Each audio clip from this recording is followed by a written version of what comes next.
देव की मैया ने उद्धव से कहा, कन्हैया से पूछो ये इतना उदास क्यों रहता है? तो क्या बात है, समय से बोले नहीं करता, बहुत उदास रहता है और उससे इसकी उदासी देखी नहीं जाती। आज उद्धव मामा कन्हैया से कन्हैया क्यों उदास रहते हो, क्या बात है? कन्हैया ने कहा, जब भूखता याद आता तो उद्धव ने कहा, बोले महाराज आप उदास मत रहा करो, भूखताओं की याद अपने मन से निकाल दो। भगवान ने कहा, उद्धव ये संभव हो सकता है। बोले कब? बोले अगर गोपिकाएं हमको याद करना भूल जाए तो हमें भी उनकी याद नहीं आएगी, लेकिन जब तक वो हमको याद करती रहेगी तब तक में उनकी याद आती रहेगी। उद्धव मेरा एक काम करते हैं। उद्धव ने कहा, बताओ। बोले वृंदावन चलो, तो वहां जाकर के गोपिकाओं को समझा देना। भगवान ने पत्र लिख दिया है। उद्धव महाराज जी को अपना पीताम्बर दिया, अपना मुकुट दिया, अपना रथ दिया और उद्धव महाराज पत्र लेकर के चले हैं। उद्धव महाराज जी पत्र लेकर के और चले आकर के वृंदावन में उद्धव महाराज जी ने गोपों से पूछा, भैया हमें बाबा नंद के यहाँ जाना है, हमें रास्ता बता दो। गोपों ने कहा, उद्धव यहाँ रास्ता पूछने की आवश्यकता ही नहीं, ये जो तुम जल देख रहे हो, जल की धारा आ रही है, इसी धारा के सारे सारे चले जाओ। ये कोई नाली का पानी नहीं है, ये किसी गंदे नाले का पानी नहीं है, ये यशोदा मैया के आंसू हैं, वहां से प्रवाहित हो रहे हैं, तुम वहीं चले जाओ और जहाँ ये जल की धारा है वहीं से लेना। बाबा नंद का घर है। उद्धव महाराज जी आप बाबा नंद के यहाँ आए हैं और बाबा नंद ने स्वागत किया है। मैया ने देखा दरवाजे पर रथ रुका है, मोर मुकुट बांध करके पीताम्बर धारण करके मैया को ऐसा लगा मानो हमारा कन्हैया आ गया। बात करके आई तो क्या देखा, उद्धव थे। मैया वापिस लौट गई। उद्धव महाराज जी की और बाबा नंद की बात होने लगी। कोई जोर जोर से बात हो रही थी। यशोदा मैया भाग करके आई और बाबा नंद से कहा, बोले अभी अभी बड़ी मुश्किल से हमने कन्हैया को सुला पाया है और तुम इतनी तेज तेज बातें कर रहे हो, हमारा कन्हैया जग जाएगा। ये बिल्कुल सत्य है। भागवत में लिखा है, बोले ब्रजम परित्यज्य न पदमेकं गच्छेत्। भगवान ने कहा है, बोले ब्रज को छोड़ करके मैं एक कदम भी कहीं नहीं जाता, प्रत्यक्ष ब्रज में रहता हूँ। आज प्रेम से बोलिए नारायण भगवान की। बोले ब्रज को छोड़ करके मैं कहीं भी एक कदम नहीं जाता हूँ। आज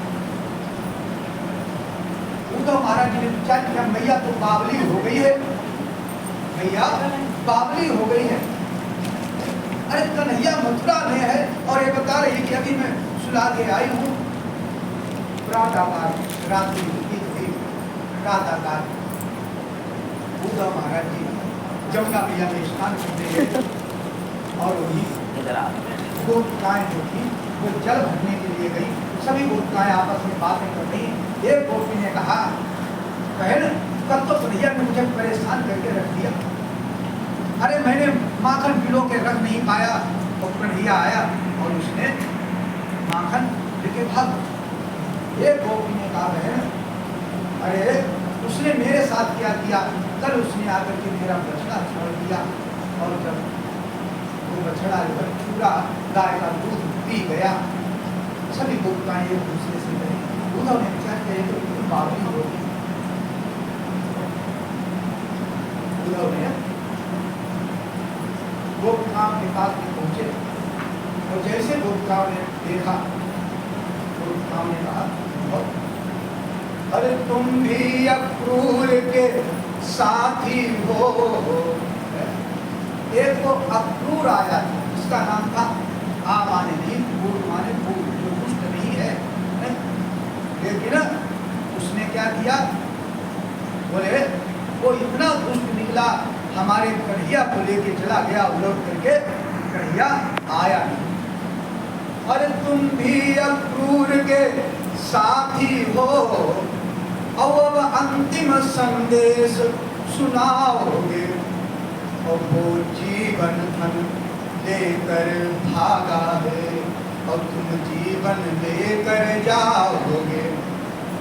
तो वो कौन का एक अक्रूर आया था जो हमारा कन्हैया ले गया, और अपने ऐसा लग रहा है कि तुम्हारे प्राणों को लेने आए हो। अक्रूर महाराज ने गोपिकाओं को समझाया है, पत्र निकाला अक्रूर महाराज ने, जैसे पत्र निकाला है, सारी गोपिकाएं उस पत्र को लेने के लिए, और अक्रूर महाराज जी से पत्र छीन लिया, एक ने दूसरे से, दूसरे ने तीसरे से, और वो पत्र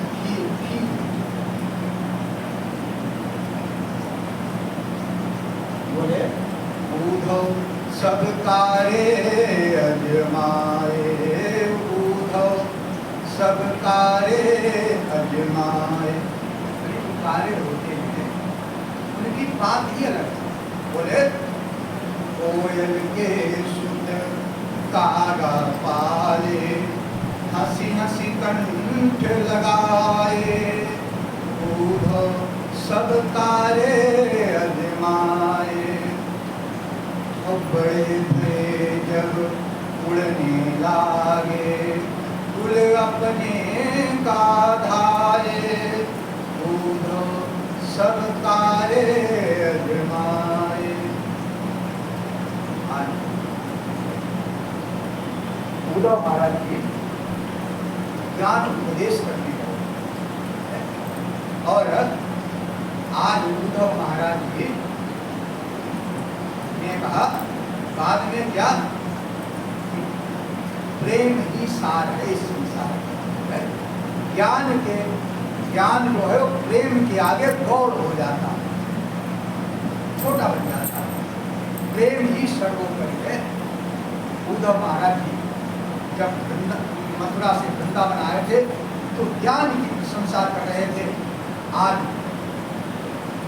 उद्धव महाराज जी को पता नहीं लगा कि 10-12 दिन कब निकल गए। उद्धव महाराज जी कृष्ण से कह के आए थे, आज जा रहे हैं और कल गोपिकाओं को ज्ञान उपदेश करके वापिस आ जाएंगे। आज उद्धव 15 दिन लग गए। 15 दिन के बाद में उद्धव महाराज जी मथुरा में पहुंचे हैं। इधर जरासंध के पास में अस्थियों प्राप्ति, जरासंध अस्थियों प्राप्ति का बाद जरासंध ने अपनी सेना तैयार की। 17 बार मथुरा पर जरासंध ने आक्रमण किया। भगवान ने 17 बार जरासंध को परास्त किया, सेना का वध कर दिया, लेकिन जरासंध को नहीं मारा। इसके बाद में भगवान आगे, भगवान ने वो नारद जी कहाँ पहुंचे, कालेवन के पास। कालेवन से जाकर के नारद जी ने कहा, अरे तुम कैसे हो, तुम्हारे मित्र जरासंध को तो ब्रज के लड़कों ने परास्त कर दिया, तुम यहाँ हो। आज कालेवन सेना लेकर के आया। भगवान ने आज युद्ध से भागे हैं और भगवान का वहीं पर नाम पड़ा है क्या, रणछोड़। प्रेम से बोलिए रणछोड़ भगवान की। कालेवन ने भी पीछा किया। भगवान कहाँ पहुंचे, एक पर्वत गुफा में जहाँ मुचकुंद महाराज जी सो रहे। कहीं मुचकुंद है जो सतयुग के सो रहे हैं। तो एक बार इन्होंने मुचकुंद महाराज जी ने इंद्र महाराज की बड़ी सहायता की देवासुर संहार। इंद्र ने कहा मित्र वरदान मांग लो। मुचकुंद ने कहा भैया हमें सोने का वरदान है और जो हमें जगा दे वो भस्म हो जाए हमारी दृष्टि पड़ते हुए। इंद्र ने कहा ये मत। अब मुचकुंद महाराज जी ने विचार किया कहीं हम घर में सोए जा सकते, पत्नी ने जगा दिया वो हमारी दृष्टि पड़ी, पुत्र ने जगा दिया। तो एक पहाड़ की गुफा में मुचकुंद महाराज जी सो सती के सो रहे हैं और द्वापर का अंतिम चरण आ गए। सो भगवान भाग करके आए और भगवान ने पीताम्बर दिया, मुचकुंद महाराज जी को ऊपर डाल दिया। काले वन ने विचार किया तो बड़ा माया की सही कह रहे थे नारद। अभी ये भाग करके आ रहा है और इतनी जल्दी है सोने का बहाना बना रहा है। जानता है कि क्षत्रिय जो है वीर पुरुष होते हैं वो सोते हुए को नहीं मारते, लेकिन अब इसे हम जगा देते। तो आज वो पीताम्बर पकड़ के खींचा और एक चरण का प्रहार मुचकुंद महाराज जी के ऊपर काले वन ने। मुचकुंद महाराज जी निद्रा से जागे, जैसे काले वन की दृष्टि पड़ी तो काले वन भस्म हो गया। भगवान आए, मुचकुंद महाराज जी ने भगवान के दर्शन किए और फिर तपस्या करने के लिए महाराज जी चले। भगवान वापिस आए। भगवान ने क्या किया, विश्वकर्मा को आदेश दिया, बोले द्वारिका के मध्य वो समुद्र के मध्य में एक द्वारिकापुरी का निर्माण। विश्वकर्मा ने द्वारिकापुरी का निर्माण किया है।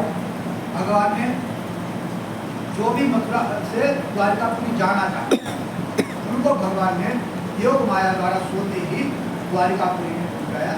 जो मथुरा के 14 लोग ये लोग नहीं गए, उन्होंने कहा नहीं जाएंगे तो ये वही रहे। बात बाकी सभी द्वारिका चले गए।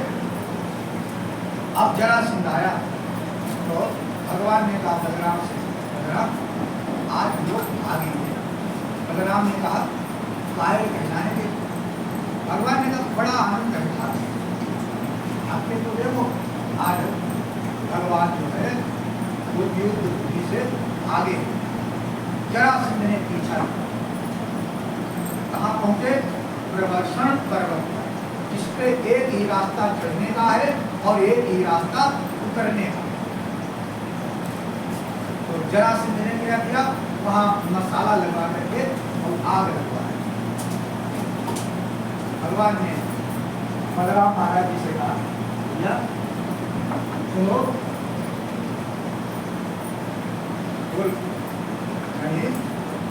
छलांग लगा और भगवान ने छलांग लगाई है। कहाँ पहुंचे, द्वारिका। प्रेम से बोलिए द्वारिकाधीश भगवान की जय। द्वारिकापुरी में आ गए तो अब इनका बिहारी होना चाहिए, बड़े हो गए। तो सबसे पहले विभाग बलराम महाराज की बड़े तो इनका होना चाहिए। क्यों गुरु जी? गुरु जी कहाँ है राधा रानी? अरे हाँ, तो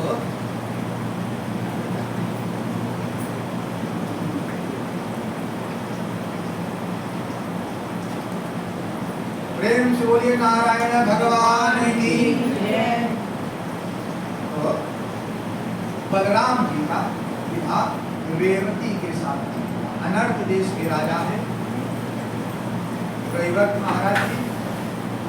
तो रेवती मैया है सतयुग की। तो ब्रह्मा जी के पास में पहुंचे। ब्रह्मा जी से हम पूछें कि हमारी पुत्री के योग्य कौन सा है।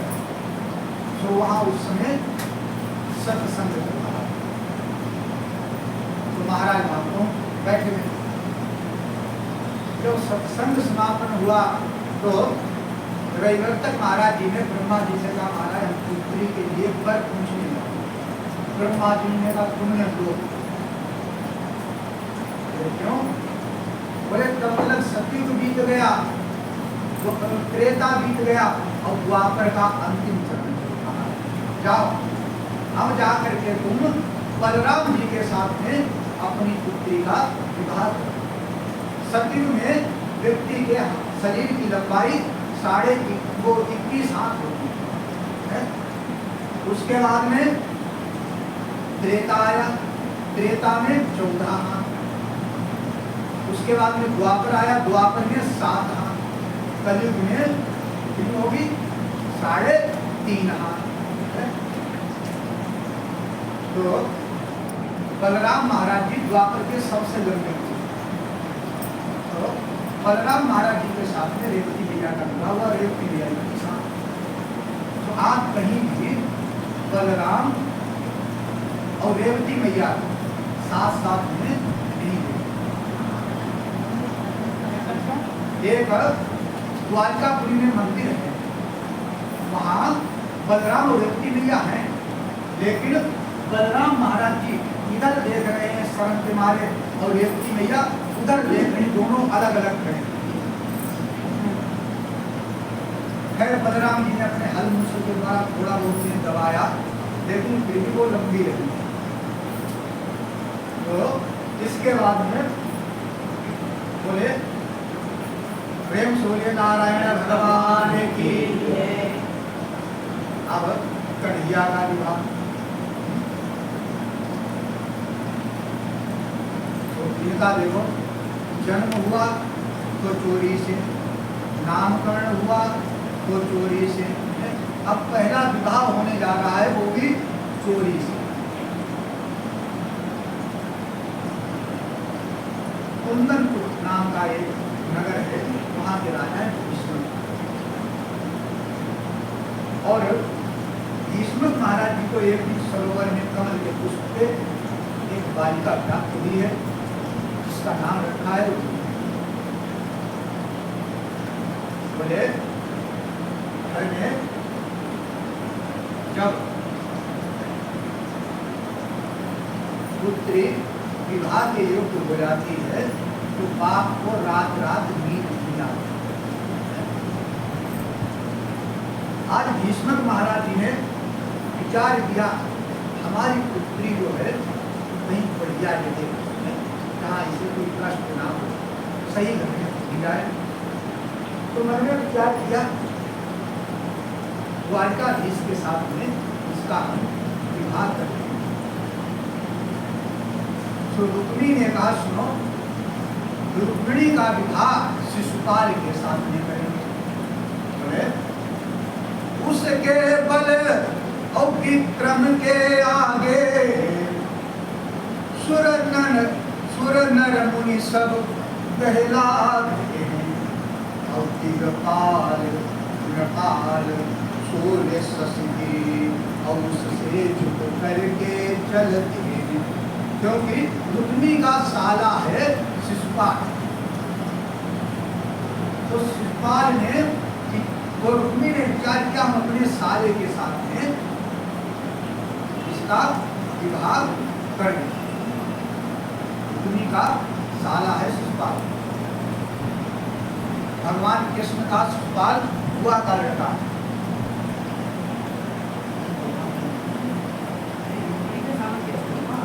रुक्मिणी का साला यानी रुक्मिणी की ससुराल का घोष के यहाँ है है। तो इसने अपने साले के साथ में और कहा अगर कन्हैया के साथ में विवाह किया तो यहाँ खून की नदियां बह जाएंगी। तो कहने खुशी की मानी जाती जो सबसे दुष्ट हो है, सीधा साधा कोई हो तो कोई मानेगा ही नहीं। तो बेचारे शांत हो गए। आज रुक्मिणी को पता लगा कि तो सखी ने जाकर के कहा रुक्मिणी तुम्हारा विवाह निश्चित हो गया है। बोले व्यूहान एकादशी को तुम्हारा विवाह शिशुपाल के साथ में निश्चित हुआ है। तो रुक्मिणी ने कहा कि हमारे विवाह की तारीख थी, हमारी मौत की तारीख निश्चित हुई।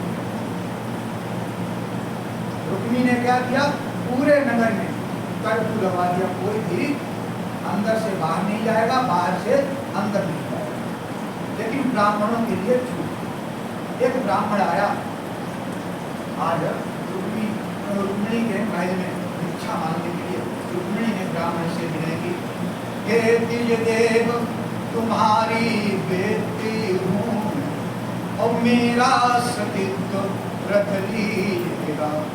और तनवरीश्वर ने दिया हमें, अब आप कृष्ण वर दीजिएगा।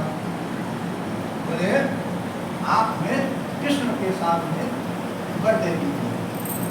आज पत्र लिखा 7 श्लोकों में, और वो पत्र लेकर के ब्राह्मण को दे दिया, जाओ ये जाकर के कृष्ण को दे देना।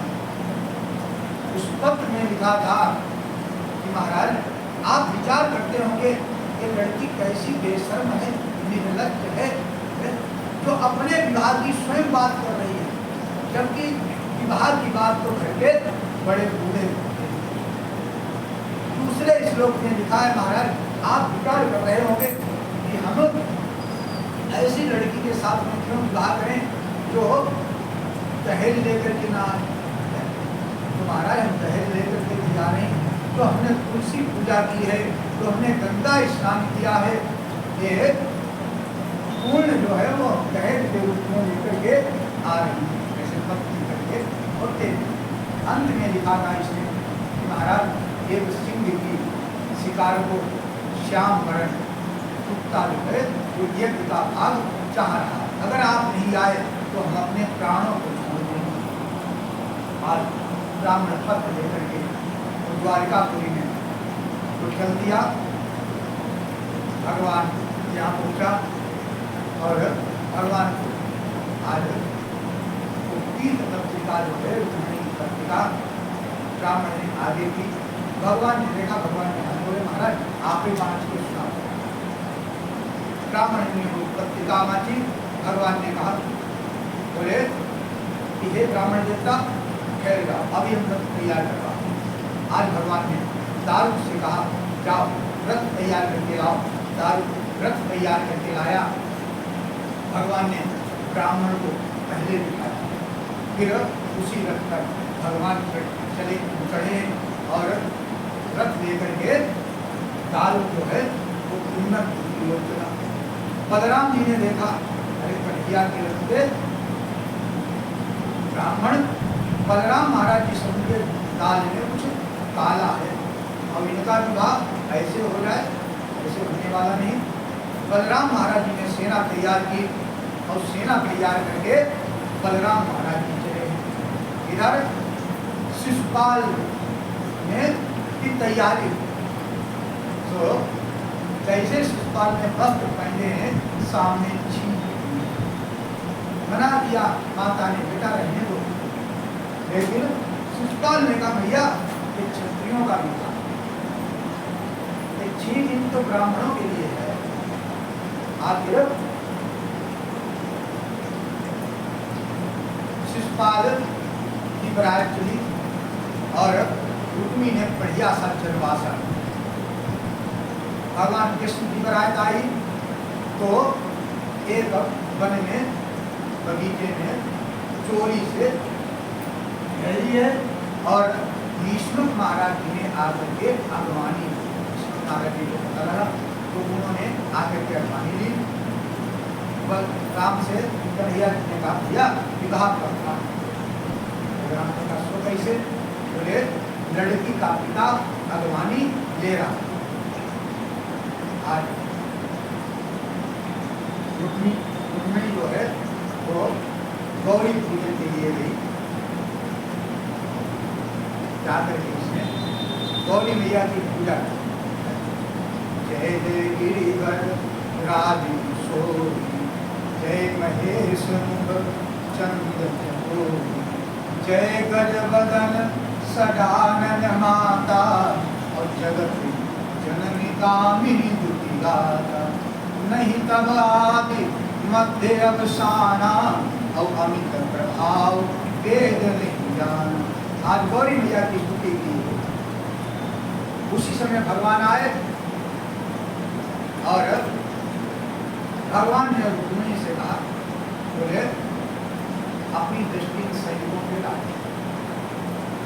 रुक्मिणी ने जैसे दृष्टि डाली, अब लक्ष्मी की दृष्टि, सैनिक सब मूर्छित हो गए, मूर्छित होकर के गिर पड़े, क्योंकि वहां को साक्षात लक्ष्मी है। और कागज की लक्ष्मी के ऊपर हम सब लोग ऐसे पागल हो जाते हैं, है? और वहां को साक्षात लक्ष्मी भगवान ने धीरे धीरे वहां से मिले, रुक्मिणी को रथ पर बिठाया और भगवान रथ लेकर के चले।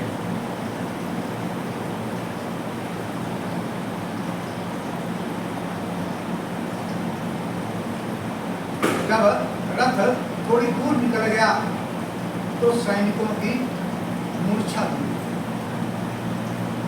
तो सैनिक चिल्लाने लगे, क्या अरे लई गयो लई गयो लई गयो रे। तो उसने रुक्मिणी ने पूछा क्या ले गया, बोले लई गयो लई गयो रे। और रुक्मिणी का कन्हैया लई गयो रे, अरे लई गयो रे। और रुक्मिणी का कन्हैया लई गयो रे। शिशुपाल जी आए मोर धराए, संग बराती बई बहुलाए। और देखती रही गयो रे, रुक्मिणी का कन्हैया लई गयो रे। आज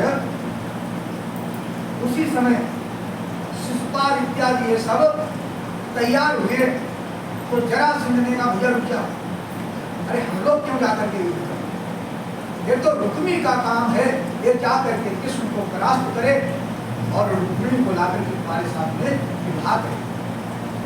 रुक्मिणी गया और रुक्मिणी ने जाकर के भगवान के 2 बाण मारे। भगवान मुस्कुराए, रुक्मिणी ने कहा महाराज ये आपके बाण मार रहा है, वो आप मुस्कुरा रहे हो। भगवान ने कहा रुक्मिणी ये क्षत्रियों का विवाह है। बोले साला पहले धान होता है, गवा होता है, और उसके बाद में पहनोई कपड़ा पहनाता है। अभी इसने धान बोए, अब हम इसे वस्त्र पहने। तो रुक्मिणी ने 2 बाण मारे थे, भगवान ने आज 10 बाण मारे। अवंत में भगवान ने क्या किया, रुक्मिणी को पकड़ लिया और पकड़ करके भगवान मारना चाह रहे हैं। तो भगिनी नाम दया मूर्ति, बहन जो है वो साक्षात दया की मूर्ति है। रुक्मिणी ने कहा महाराज, बोले महाराज ये हमारा भाई है, इसे मत मारो। आज बलराम महाराज जी ने आकर के रुक्मिणी को छुड़ाया है। रुक्मिणी लौट करके कुंदनपुर गया, इसने वहीं भोजकट नाम की नगरी बसाई है और भोजकट नाम की नगरी में ये रहा है। कुंदनपुर लौट करके नहीं गया। जबकि यानी इसने रुक्मिणी को महाभारत में इसने भाग नहीं दिया था, बहुत बड़ा वीर था रुक्मिणी। आज भगवान जो है रुक्मिणी को लेकर के कहाँ पहुंचे हैं, द्वारिकापुरी के अंदर नहीं गए, ये द्वारिका से, क्योंकि दुर्वासा महाराज जी का श्राप है। इसलिए हेम द्वारिका में भगवान रुक्मिणी को लेकर के गए और भगवान ने कहा राहु अब हम विवाह नहीं करेंगे। बलराम जी ने कहा जब तुम्हें विवाह ही नहीं करना था तो तुमने रुक्मिणी का हरण क्यों किया। भगवान ने कहा अरे हमारी मैया क्या क्या सपने सजा रही थी कि हम कन्हैया का विवाह करेंगे, ऐसे करेंगे, बाबा के क्या क्या अरमान थे। राहु जब तक वो दोनों नहीं आएंगे हम विवाह करने वाले। तो आज पूरे वृंदावन में बाबा नंद के पास में, यशोदा मैया के पास में बलराम महाराज जी आए हैं। आकर के कहा, कन्हैया तुम्हारे बिना विवाह नहीं कर रहा है। बाबा नंद ने कहा, मुझे बड़ी प्रसन्नता है कि हमारे कन्हैया का विवाह हो रहा है, लेकिन बलराम जाएंगे, हम यहीं उसके उपलक्ष्य में भंडारा करेंगे, ब्राह्मणों को भोजन कराएंगे और हमारा कन्हैया सदैव सुखी रहे। बलराम महाराज जी लौट के आए। भीष्म महाराज जी